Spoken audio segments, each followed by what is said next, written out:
हजुरले भन्नुभएको थियो कि लामिछाने त्यस्तो छैन, मान्छे ठिक छ, त्यसलाई किन उ गर्यो, आरोप लगायो। ठिक हो। आरोप लगायो किन भन्यो तिमीले?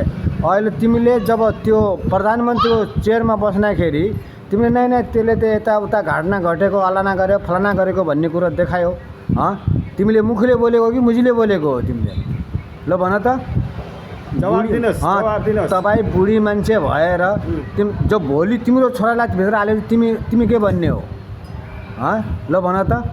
त्यो भन्नु हुँदैन त्यसरी। कानुन भन्ने कुरा सबको बराबरी हुन्छ, त्यसलाई निकाल्नुपर्छ, त्यसलाई प्रधानमन्त्री लामिछानेलाई बनाउनुपर्छ। बरु तिमीले हुनु पर्दैन, तिमीले निकाल्नुपर्छ त्यहाँबाट। तिम्रो काम छैन, तिम्रो मुख होइन कि मुजी हो तिमी, उल्टा उल्टा बोल्छौ तिमी। कुर्सीको लागि तिमी त्यो भने के कुर्सी खराब छ? कुर्सीले गरेको हो खराब? ल भन त। उहिले प्रधान तिमी यसो गर कि लामिछानेलाई त्यहाँबाट जेलबाट निकाल्ने, त्यसलाई त्यहाँबाट निकालिदिने, त्यसलाई जेलबाट। तिमी उल्टा उल्टा बोल्छौ।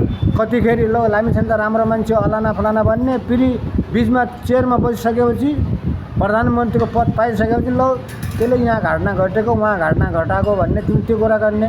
त्यो गर्नु हुँदैन। तिमीले यस्तो कुरा गर्नु हुँदैन। नियम कानुन भन्ने कुरा सबैको बराबरी हुन्छ।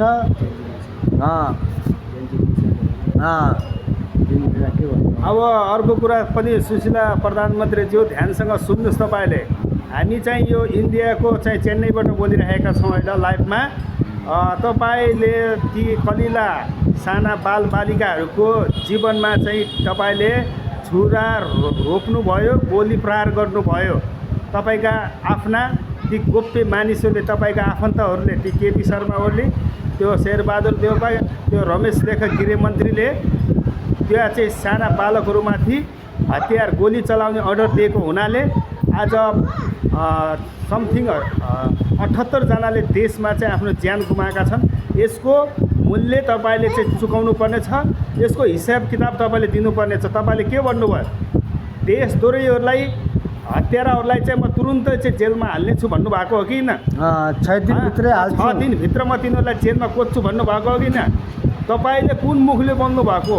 तपाईँ एउटा नेपालको पहिला प्रधानमन्त्री, तपाईँ एउटा नेपालको आमा भनेर जेन्जी भाइ बहिनीहरूले तपाईँलाई चाहिँ त्यो प्रधानमन्त्रीको सिटमा तपाईँलाई राख्नुभयो। उहाँहरूले एउटा विश्वास गरेर तपाईँले विश्वासघात गर्नुभयो।